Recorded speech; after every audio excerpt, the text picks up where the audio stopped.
Hey, welcome back everyone. This is Blueprint Lecture Outline 4.0, and this is on medication safety. Medication errors are a very serious problem in the medical field, and unfortunately happen quite frequently. That's why there's a lot of lawsuits centered around suing physicians and pharmacies and pharmacists and nurses, etc. But we're all human. And humans make errors that are sometimes unavoidable. We're not always conscious in our daily work. It's really difficult in an 8-hour workday to be conscious all 8 hours. So prescription errors must be avoided because the consequence can be serious and sometimes fatal for some patients. So we're going to talk about medication safety. So you've seen this before, the five rights, type that in or write it in. The 5 rights of medication administration for the patient. Okay, know this?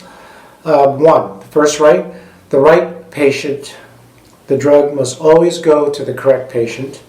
The right drug must always be chosen. The right route. So the drug must be given via the correct route of administration.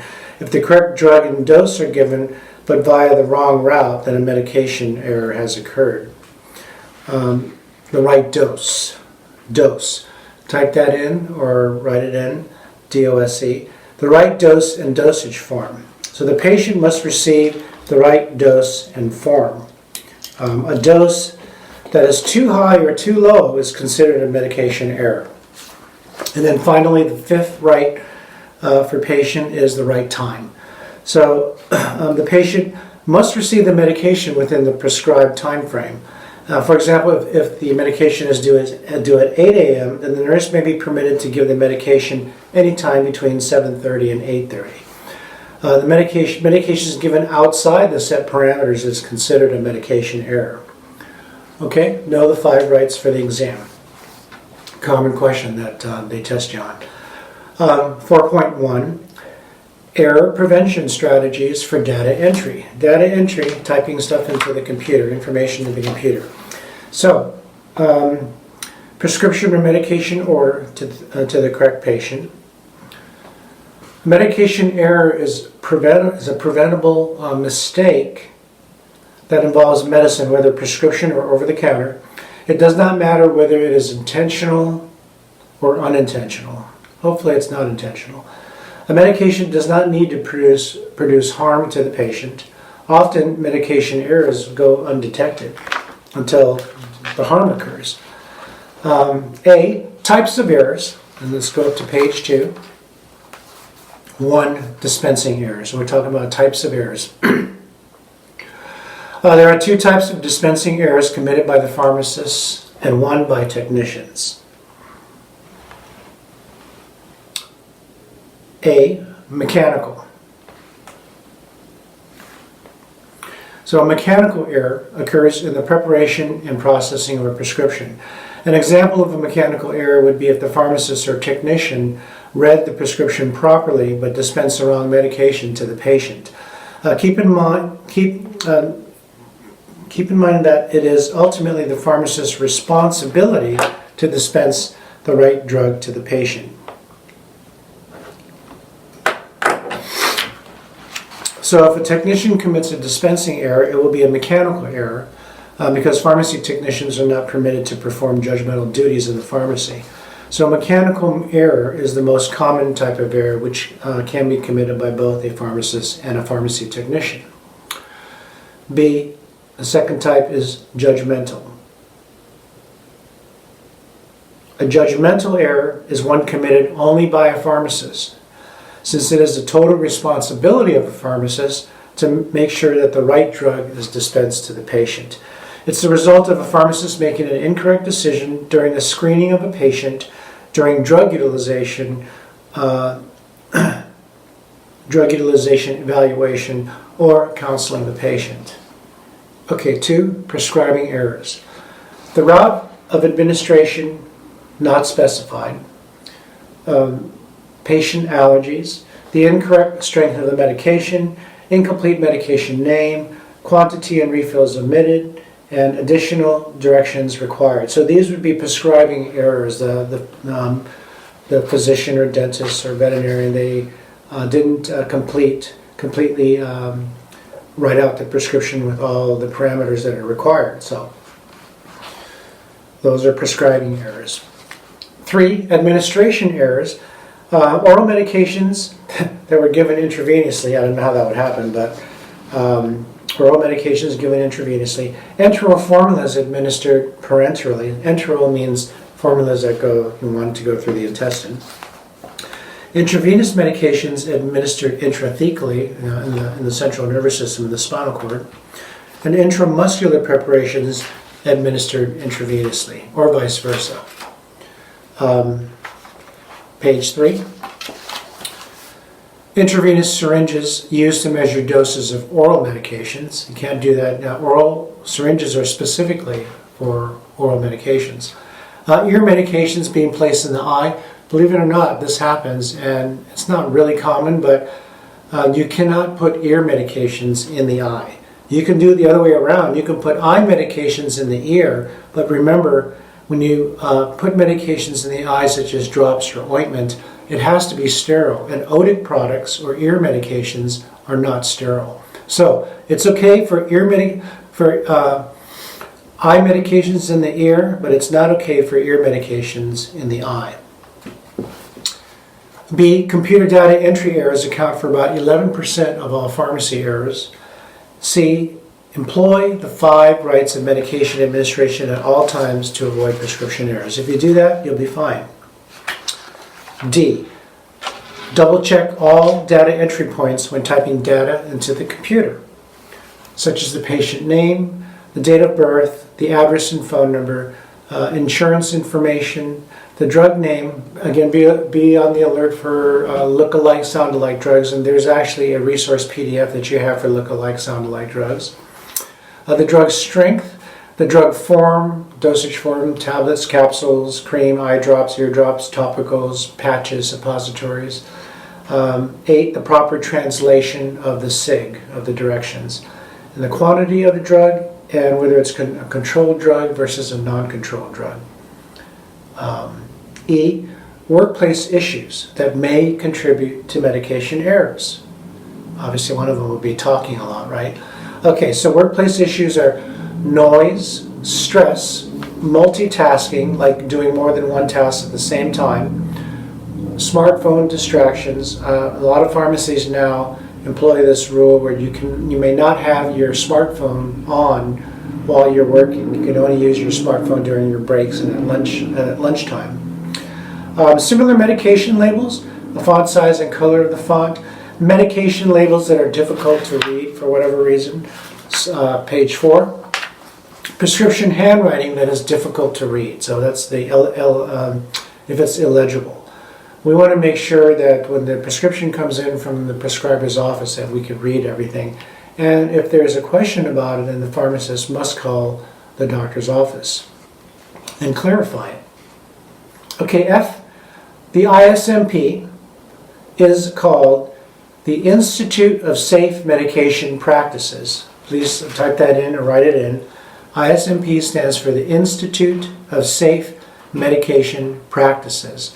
And this is devoted entirely to medication error prevention and safe medication use, and represents over 35 years of experience in helping healthcare practitioners keep the patient safe, and continues to lead efforts to improve the medication use process. The organization is known and respected worldwide as the premier resource for impartial, timely, and accurate medication safety information. Errors and error-prone abbreviations and names of drugs are reported through the ISMP, the National Medication Errors Reporting Program. And they have a site. It is www.ismp.org. It's .org, not .com, because it's a nonprofit organization. 1, it's a resource for error-prone abbreviations, and 2, it's a resource for confusing drug names, specifically look-alike, sound-alike drugs. Okay, 4.2,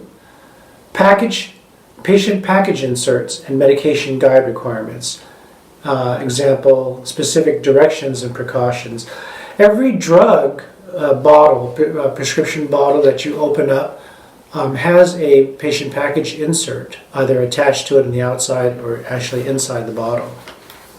So what is a patient package insert?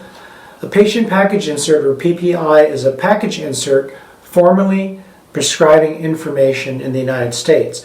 It's a document, and it provides, along with a prescription or over-the-counter medication, it's provided with prescription or over-the-counter medication, just as I stated, to provide additional information about that drug that is written in layman's terms. So it's written in layman's terms. PPIs are published by the drug manufacturer and included with every prescription drug that is sold in the United States. I'm sure you've heard of the PDR, the Physician's Desk Reference. That is basically a book that is just full of patient package inserts. It can be biased because they're written by the manufacturer. 1. The information on a PPI includes the description of the drug, clinical pharmacology, indications and usage, contraindications, warnings, precautions. Let's go to page 5. Warnings and precautions, adverse reactions, drug abuse and dependence, if applicable, overdosage, dosage and administration of the drug, how it's supplied, like is it a box of 30, is it a bottle of 100, etc. And the date of the most recent revision of the labeling. 2. The pharmacy is required to provide a PPI to all patients receiving metered dose inhalers, oral contraceptives, estrogen and progesterone preparations. Package inserts should be given to any patient receiving a new medication. These days, the computer pharmacy software automatically generates a PPI or medication guide for the patient when the prescription is processed. And this is known as the drug monograph. And this is a result of OBRA 90. If you remember OBRA 90, that's a law that required consultation to Medicare patients. B, a blank are paper handouts given to the patient that come with many prescription medications like hormones and certain blood pressure meds. A medication guide, type that in and write it in, are paper handouts given to the patient that come with many prescription medications like hormones and certain blood pressure meds. The guide addresses issues that are specific to a particular drug and drug class, and they contain FDA-approved information that can help patients avoid serious adverse events or adverse effects. C. The FDA requires that medication guides be issued with certain prescribed drugs and biological products when the agency determines that 1. Certain information is necessary to prevent serious adverse effects. 2. Patient decision-making should be informed by information about a known serious side effect with the product. Or 3. Patient adherence to directions for the use of a product are essential to its effectiveness. Okay, 4.3. Identify issues that require pharmacist intervention. For instance, DUR, ADE, OTC recommendations, therapeutic substitution, misuse, and missed dose. DUR is drug utilization review, if you remember. ADE is adverse drug event, and then OTC is over the counter. All right, let's go to page 6. We're at the top of the page. So often there are interventions required by a pharmacist when dispensing or recommending a drug for the patient. Technicians have an important role, though, in this process. DURs and ADEs are flagged by the computer software system, which then requires the attention of a pharmacist. And it's the pharmacy technician, when they're processing the prescription, that brings the DUR or the ADE to the attention of the pharmacist, in which case they usually drop everything they're doing, they go over and they read the drug utilization review, adverse drug event, and if they feel like it's comfortable to override, they'll go ahead and override it with their initials and password. But a pharmacy technician, remember this, should never ever override a DUR or ADE in the computer system. A, drug utilization review, DUR. Please type that in, drug utilization review, DUR, or drug utilization evaluation. A DUR is defined as an authorized, structured, ongoing review of prescribing, dispensing, and uses of medication. DUR encompasses a drug review against predetermined criteria that results in changes to drug therapy when these criteria are not met. So this promotes patient safety and compliance and efficacy. Drug utilization is mandated by OBRA 90, which stands for the Omnibus Budget Reconciliation Act. And again, this is the OBRA Act that required pharmacists to give consultation to the patient, to the Medicare patient. 1. During the filling process, a new prescription is checked against all of the medications in the patient's profile to determine if a possible interaction may occur. The drug is contraindicated or the patient may be allergic to the medication. The DUR is generated by the computer software system, and then when a technician is entering a prescription into the pharmacy computer system, a DUR will be generated when there is an actual DUR, and the pharmacy technician must stop the filling process and then alert the pharmacist so that the pharmacist can actually view and review the DUR.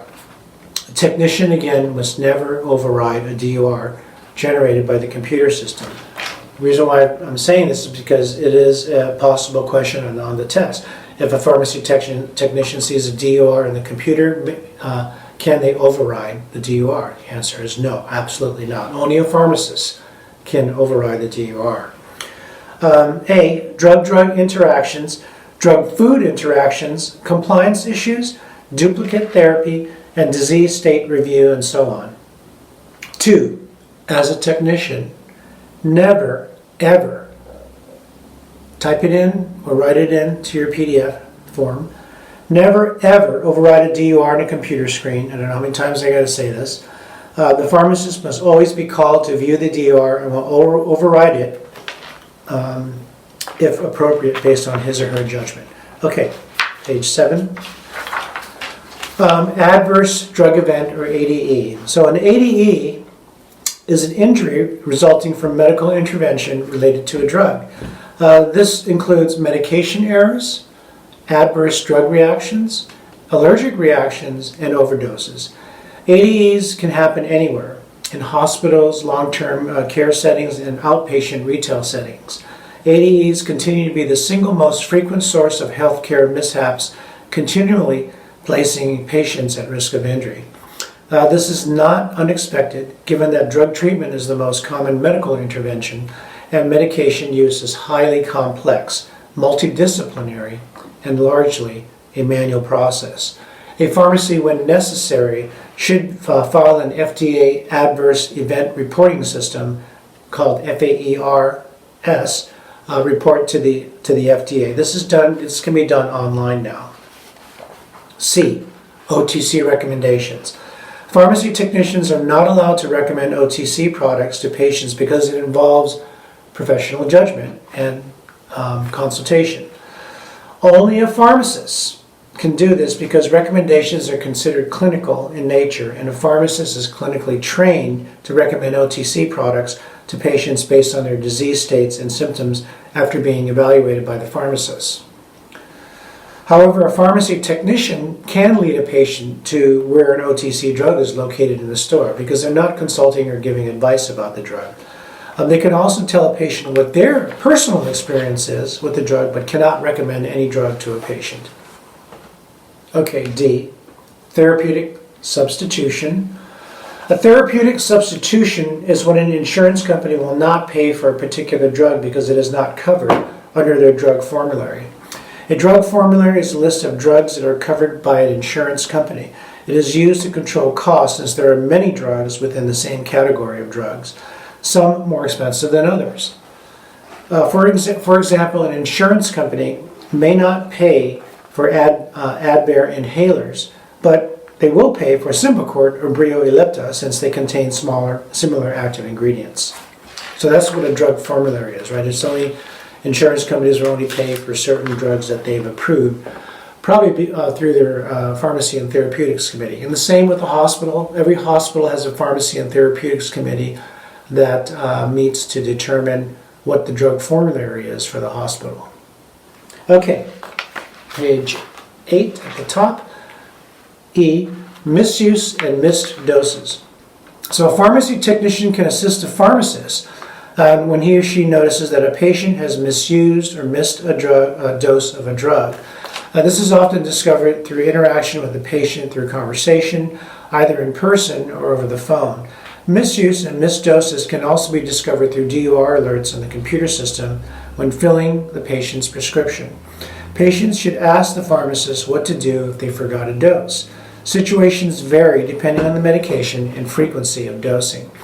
Providing this information is part of the counseling and can only be done by a pharmacist. F, patient counseling. A pharmacy technician may ask patients if they have any questions about their medications, but it is the pharmacist's responsibility, not a pharmacy technician, to counsel the patient. The following information can be given to either the patient or the patient's representative, and this information, though, is not considered to be counseling. The name of the medication, the dosage form, the dosage, and the route of administration. However, providing the information below is considered counseling because these decisions must be made by a pharmacist, and they include the duration of therapy of the drug, action to be taken if a dose is missed, common or severe side effects, interactions and contraindications of the medication, which includes food, self-monitoring of medication, proper storage of the medication, and special directions for use. Again, these information that I just cited are considered counseling because the decision must be made by a pharmacist. Okay, let's go to the next page, which is page 9. 4.4. 4.4 is look-alike, sound-alike medications. Again, you have a resource PDF list for this. A, there are many drugs that look alike and sound alike that can result in prescription error dispensing and contribute to an adverse drug event, an ADE. Look for the look-alike, sound-alike PDF under resources on the website, on our website. An example of a look-alike, sound-alike drug would be hydralazine and hydroxyzine, right? They almost are, they look alike, they even sound alike, hydralazine, hydroxyzine, but they're two totally different medications. Hydralazine is for blood pressure, and hydroxyzine is for itching or allergies. Two very different drugs with different pharmacologic actions on the body. 4.5. High alert risk medications. A. High alert medications or drugs are medications that bear heightened risk of causing significant patient harm when they are used. Although mistakes may or may not be more common with these drugs, the consequences of an error are clearly more devastating to the patient. These are high alert drugs. An example of this would be Clozaril or clozapine. See the high alert meds under resources on the website. 4.6. Common safety strategies. Example, tall man lettering, separating inventory, leading and trailing zeros, limit use of error-prone abbreviations. You want to limit the use of error-prone abbreviations. So, let's talk about some common safety strategies. A, tall man lettering. This is the practice of writing part of a drug's name in uppercase letters to help distinguish look-alike, sound-alike drugs from one another in order to avoid medications. Examples, acetazolamide, prednisolone, Humalog, alprazolam, cefazolin, lorazepam, carbamazepine, and Klonopin. Sometimes even on the bottle, like on hydralazine bottles, they'll use the tall man lettering to make sure that you don't get it mixed up with hydroxyzine, for instance. The list is published by ISMP, right, but is not sanctioned by the FDA. The complete list can be accessed at www.ismp.org/tools/tallmanletters.pdf. Let's go to page 10, guys and girls. B, separating inventory.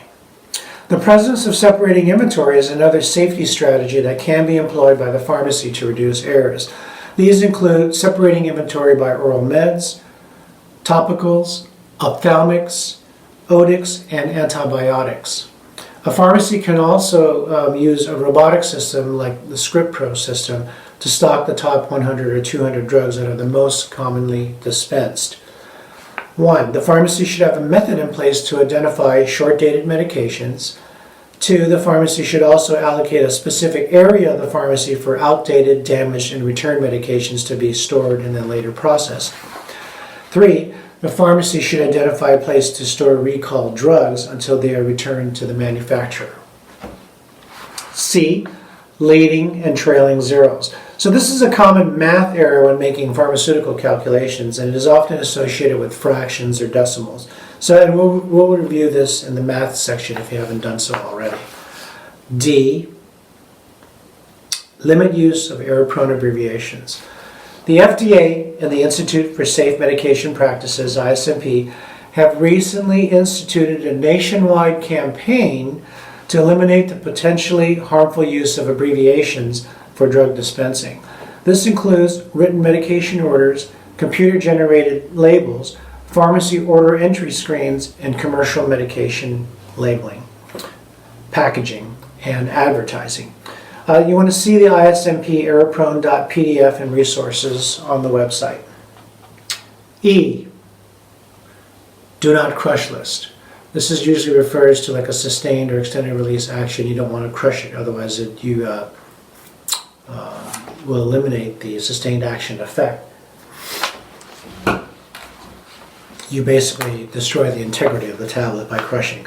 So the ISMP has established a list of medications that should never be crushed before administration because of a variety of reasons, which include what I just said: slow-release dosage forms. And let's go to page 11. Or extended-release dosage forms. Basically, it's the same.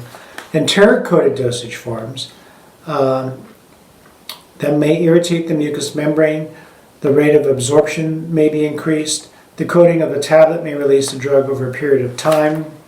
Taste, skin irritant, liquid-filled liquid caps, sublingual dosage forms, film-coated dosage forms, effervescent tablets, and teratogenic effects. Remember that?